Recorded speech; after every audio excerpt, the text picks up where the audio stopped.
Hello, this is 6 Minute English from BBC Learning English. I'm Phil. And I'm Beth. Love it or hate it, there's no doubt fast food is popular. Are you a fast food fan, Beth?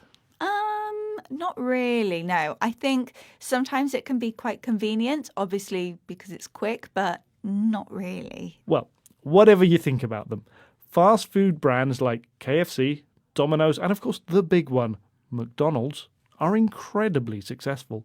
In this programme, we'll be discussing the global spread of fast food from its beginnings in 1950s America. As usual, we'll be learning some useful new words and phrases. But first, I have a question for you, Beth. Roughly how many fast food restaurants are there in the UK? Is it A, 4,000, B, 42,000, or C, 4 million? I'm going to go for B, 42,000. Okay, well, later on we'll find out the answer. In the United States, cheap and easy food like hamburgers, French fries and milkshakes have been popular since the 1950s. Listen as Adam Chandler, author of the book Drive-Thru Dreams, which traces the history of American fast food, tells BBC World Service programme The Food Chain how it all got started. At the heart of the story of fast food is a very anyone can do this sense. A lot of the company founders didn't have a college degree, who didn't have a high school degree in a lot of instances, didn't come from money, were oftentimes just people who were ready to plug themselves into a system that would work for them. And it did. It made opportunity very, very easy in a time when that was a new part of the American experience. So it was the American dream in a very small way that became the American dream in a very big way. The rise of fast food reflected the rise of American economic power after the Second World War. When Adam says that this lies at the heart of the story, he means it's the most important part of the story. In the 1950s, when the famous brands we know today were just beginning, anyone with a can-do attitude could sell fast food. A can-do attitude describes someone who is confident and determined to fix problems and achieve results. Which is exactly what happened at successful restaurants like Kentucky Fried Chicken and McDonald's.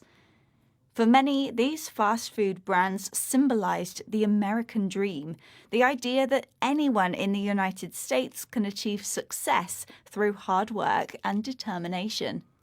The success of KFC, McDonald's and the rest wasn't limited to America.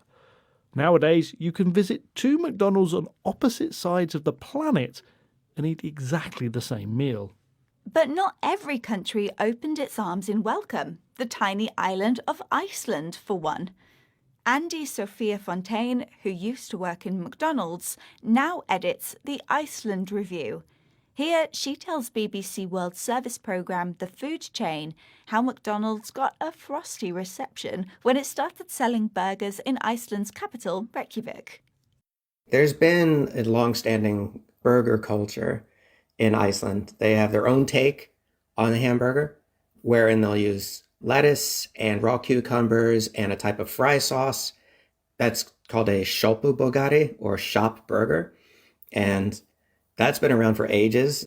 Yeah, so McDonald's, they struggled to try to maintain a market. The final nail in the coffin was the global financial crisis in 2008-2009.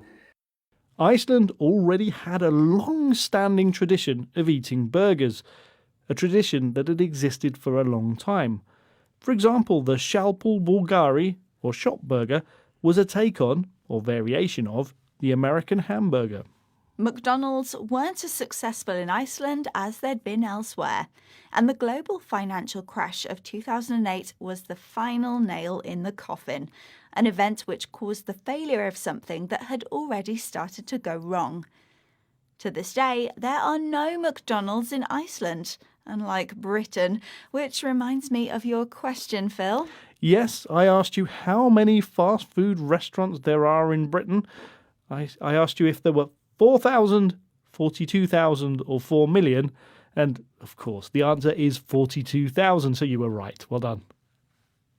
Okay, let's recap the vocabulary we've learnt, starting with at the heart of, meaning the most important part or the cause of something. If you say that someone has a can-do attitude, you mean they are confident to take action, fix problems, and deal with new challenges. The American dream is the belief that everyone in the USA has the opportunity to be successful and happy if they work hard. The adjective long-standing means having existed for a long time. A take on something means a variation or new way of presenting it. And finally, the idiom the final nail in the coffin refers to an event that causes the final end of something that had already started to fail. Once again, our 6 minutes are up. See you there soon. Goodbye.